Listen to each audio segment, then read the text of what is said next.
Bonjour, bienvenue pour ce nouveau podcast de la NARF. Aujourd'hui, nous allons discuter des dépolarisations corticales envahissantes avec Baptiste Balança. Bonjour. Bonjour. Pouvez-vous vous présenter ? Donc, je m'appelle Baptiste Balança, je suis anesthésiste réanimateur, je travaille dans le centre hospitalier de Lyon. Et puis, j'ai la particularité d'avoir suivi un double cursus avec une formation précoce à la recherche. J'ai fait ma thèse de sciences sur cette thématique des dépolarisations corticales dans le cadre du trauma crânien expérimental à Lyon. Et puis, j'ai fait 1 an de postdoc à Berlin dans le laboratoire du professeur Jens Dreyer qui fait partie des grands noms internationaux qui travaillent sur cette thématique depuis pas mal d'années maintenant, depuis une dizaine d'années. Merci pour cette présentation. Alors, les dépressions corticales envahissantes, ce mot, il fait un peu peur. C'est quoi en pratique ?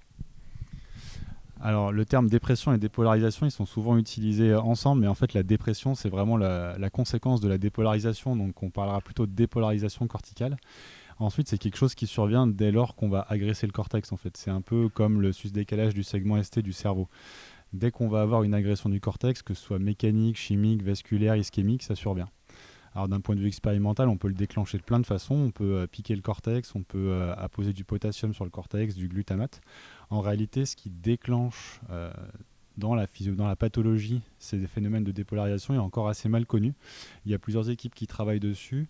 Il y a sans doute des molécules intracellulaires qui sont libérées dans le milieu extracellulaire et qui changent en partie la conformation de la pompe NK-ATPase et d'autres phénomènes qui conduisent à une dépolarisation et un gonflement ou un œdème des cellules qui est réversible au départ et puis qui, si les dépolarisations se prolongent et que les cellules ne peuvent pas recouvrir l'organe ionique, et du coup va conduire à un œdème cellulaire cytotoxique terminal et à des phénomènes d'ischémie terminale.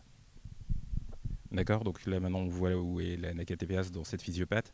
Mais en pratique, comment on y a accès, comment on mesure ces dépolarisations ? Alors c'est des phénomènes qui ont été mesurés pour la première fois dans les années 40 sur des modèles expérimentaux chez le lapin avec des électrodes qui étaient positionnées sur le cortex. Et donc chez l'animal et sur les modèles expérimentaux, c'est assez facile en disposant des électrodes soit à la surface, soit à l'intérieur du cortex.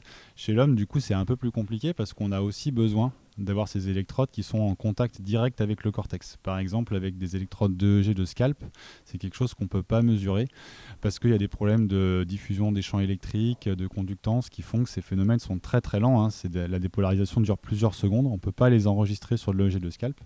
Et donc, on a besoin d'avoir des électrodes qui sont positionnées soit à l'intérieur, des électrodes intracorticales comme la SEEG, soit des électrodes à la surface du cortex, comme les strips ou des électrodes qu'on pose à la surface du cortex, comme pour monitorer les patients épileptiques par exemple. On voit un petit peu comment mesurer ces dépolarisations. Et en pratique, est-ce qu'il y a un impact sur le pronostic des patients qui présentent ou présenteraient ces dépolarisations ? Alors ça, c'est une très bonne question. Du coup, ces méthodes d'enregistrement, elles sont mises en place dans des centres experts depuis le début des années 2000. Et du coup, c'était en Angleterre notamment, puis ensuite ça s'est mis en place en Allemagne, aux États-Unis. Et puis nous, actuellement en France, on a un essai clinique aussi qui s'intéresse à la faisabilité et à la fiabilité de cet enregistrement.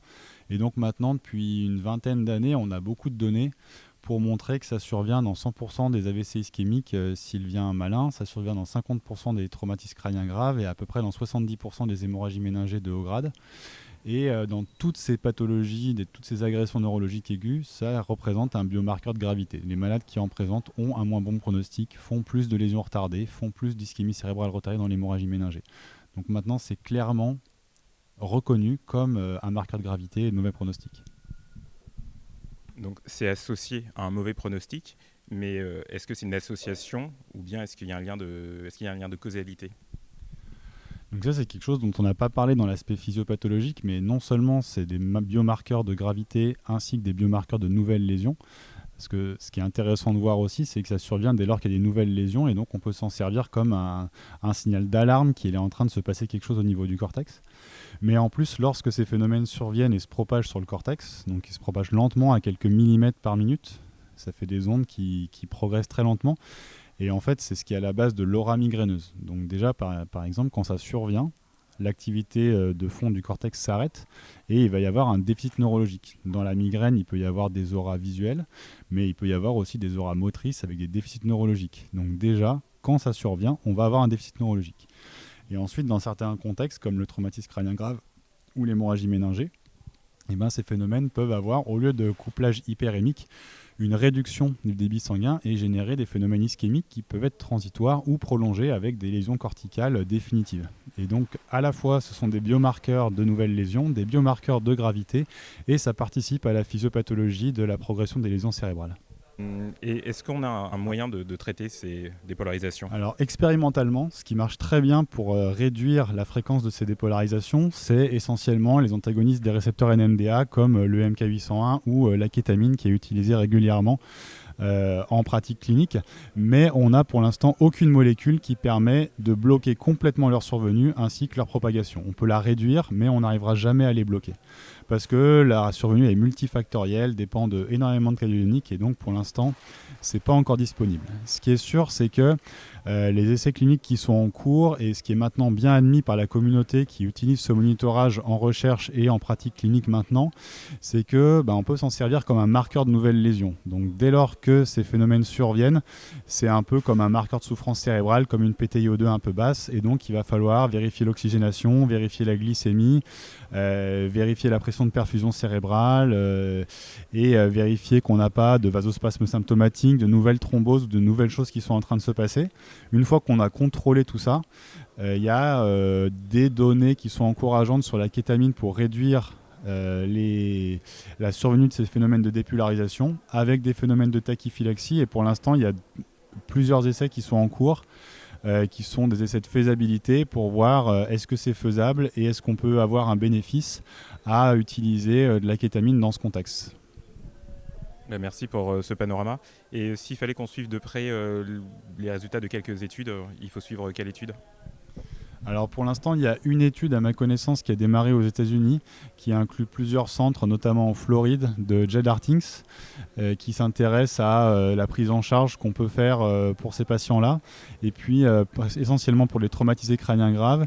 Et puis il y a une étude européenne, allemande, anglaise et néerlandaise, qui doit être conduite par Jens Dreyer et Johannes Wojcik et qui s'intéresse un peu à la même question sur des patients hémorragie méningée et trauma, qui a peut-être pas encore démarré et sans doute qu'on va démarrer ensuite une étude française, nous, qui inclura les centres qui sont intéressés par cette thématique.